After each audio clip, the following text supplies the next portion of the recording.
Olá pessoal, seja bem-vindo novamente ao nosso curso. Vamos dar continuidade aqui. Na aula passada a gente criou o nosso controller e criamos também o nosso service. O nosso service ele tem declarado aqui qual que é a classe do Olama Chat Model, que tem um método chat simples que recebe por parâmetro a consulta e faz a chamada, e também criamos o nosso controller. Aqui mapeamos ele como /API para chegar no controller e /chat para chegar aqui no método. Então falta agora a gente subir esse projeto e fazer um teste para ver se está tudo funcionando. Só uma pequena correção, pessoal, aqui um pequeno ajuste que a gente vai ter que fazer aqui no nosso projeto. Eu acabei criando o controller e o service fora do pacote principal aqui, tá? Se vocês perceberem, ó, esses dois pacotes aqui, ele acabou ficando fora desse principal. E isso daí nas requisições ali ele não vai funcionar. Então o ideal aqui é a gente selecionar os dois e arrastar aqui para dentro, fazer uma refatoração, e dessa forma ele vai ficar no mesmo nível, os pacotes vai ficar no mesmo nível da classe principal, tá? Então só fazendo esse ajuste aqui, a gente pode subir novamente aqui a nossa aplicação. Vamos ver aqui se vai subir sem nenhum erro. Tem que subir na porta 8080, beleza, subiu certinho. Então agora, pessoal, a gente vai fazer requisições para nossa API. A princípio vai ser requisição do tipo GET, que a gente mapeou aqui como sendo o verbo GET do HTTP. Então a gente vai ter que usar um client HTTP para a gente fazer essas requisições. Pode ser até um navegador. O navegador ele funciona como sendo um client HTTP. O REST ali ele vai funcionar bem.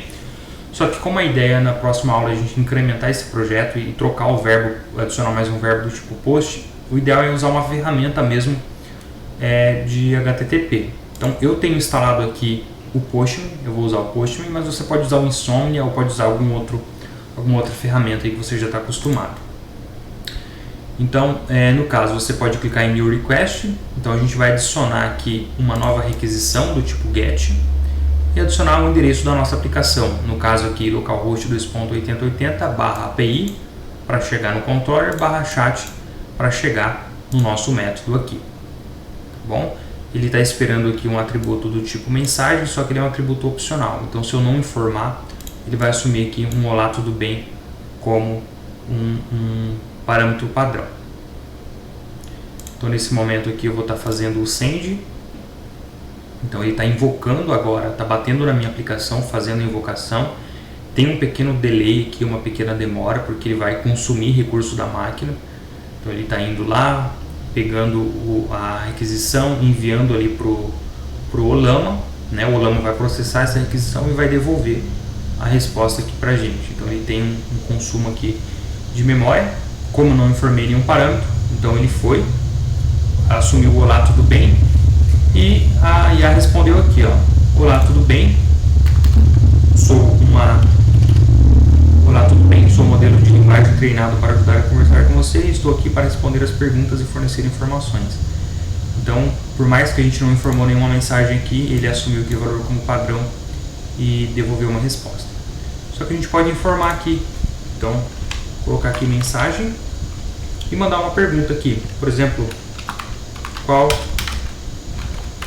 capital do Paraná? Então a gente pode fazer um send aqui. Agora ele não vai mais assumir o valor padrão, porque a gente informou de fato. Então ele vai pegar essa mensagem, vai passar aqui para frente, lá para o meu service, e o meu service vai fazer a consulta no meu modelo lá e devolver a resposta. Então novamente a gente retorna aqui e já respondeu: a capital do Paraná é Curitiba. Então a gente viu aqui que está funcionando, A gente pode colocar aqui também quais os estados brasileiros. Fazendo novamente uma requisição do tipo GET, passando aqui o endereço, qual que é a mensagem, qual que é a pergunta que a gente está fazendo para a IA. Então tem um custo da máquina, aqui um custo de processamento, Então meu notebook aqui, ele, nesse momento ele acaba tendo um custo elevado de CPU, principalmente, para processar essa mensagem. Mas a gente viu aqui que a nossa aplicação ela está funcional. Então a gente conseguiu subir a nossa aplicação, configurar ali os endpoints, fizemos ali as primeiras chamadas, Ele devolveu ali as primeiras chamadas E agora eu fiz essa outra pergunta, como é uma pergunta um pouco mais, que tem uma resposta um pouco mais abrangente, né, ele vai acabar demorando um pouco mais, porque ele vai ter que listar estado por estado, né, e são 26 estados aí, então ele vai ter um delay aí na resposta. Organizei aqui o pacote, né, aqui organizei a aplicação por pacotes, então é sempre interessante organizar dessa forma, né, separei aqui o controller, criei um assistente controller, um service, um assistente service, com as devidas lógicas ali. E agora a gente tem que aguardar aqui a resposta. Mas como a gente já fez a primeira validação, a gente já sabe que a nossa aplicação está funcional. Então, a partir da próxima aula a gente vai incrementar mais algumas informações nessa API. Por enquanto foi só do tipo GET, bem simples, mas a ideia é a gente criar um prompt, e na próxima aula eu vou explicar para vocês o que é um prompt. E dentro desse prompt a gente vai colocar uma massa de dados e a gente vai conseguir fazer pesquisas dentro dessa massa de dados. Vai ser bem bacana e a gente vai trocar o protocolo aqui para o tipo post também. Beleza? Espero que vocês tenham gostado dessa aula. Espero você na próxima. Até mais.